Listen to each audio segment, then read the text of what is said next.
I'm Dani. I work at Turning Point. I do rural outreach and daytime outreach.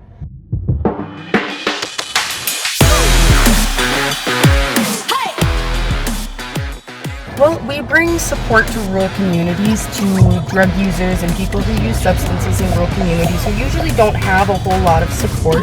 We help them with clean supplies. We can do advocacy at appointments if they feel like their doctor is not listening to them because they use substances.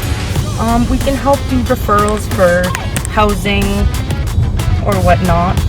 Part of it for me is I like to just be there for people because that's what Turning Point was for me. It was just somebody who made me feel like I also mattered, even though your average day folks looked at me funny because I use substances. They'll get a hold of me and make orders so I know where I have to go that day. We'll set a date, so I'll be hitting like Stettler, Alex, and Delburn all in one day. And I'll get all of the stuff ready the day before so I can put it in the car. And then I just leave from my house and go so I don't have to come into Red Deer and get the stuff and go. So it's just a shorter trip.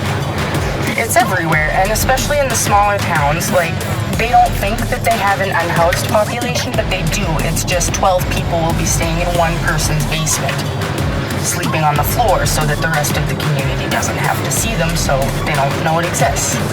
A lot of the time, yeah, you can't tell who is and who isn't a user because they blend in. It could be your soccer mom, it could be your school teacher, it could be anybody. And even when I was using, it was always a small town community, and it's just more hidden so people don't think it exists. I started using when I was 15 after I'd lost someone who was very close to me and wasn't really sure how to handle it. I was unhoused, but you wouldn't have genuinely known because I would be staying in a friend's basement or on this friend's couch one night, or I would just walk all night. I wouldn't necessarily sleep. So it's just very hidden in small towns. And when I found Turning Point, it changed a lot for me because that's how I was able to continuously have the clean syringes I needed and the clean bubbles that I needed.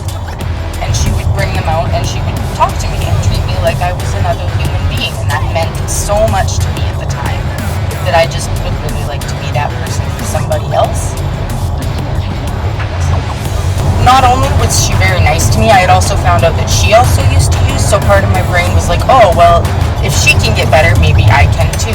So it was the mixing of Turning Point and meeting my fiance who helped get me housed. He moved me in with him and he helped give me a place to work on my recovery. So the combination of the two really helped a lot.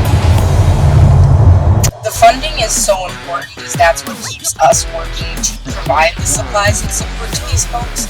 And without the money, we don't have the supplies to bring them or the support to give them.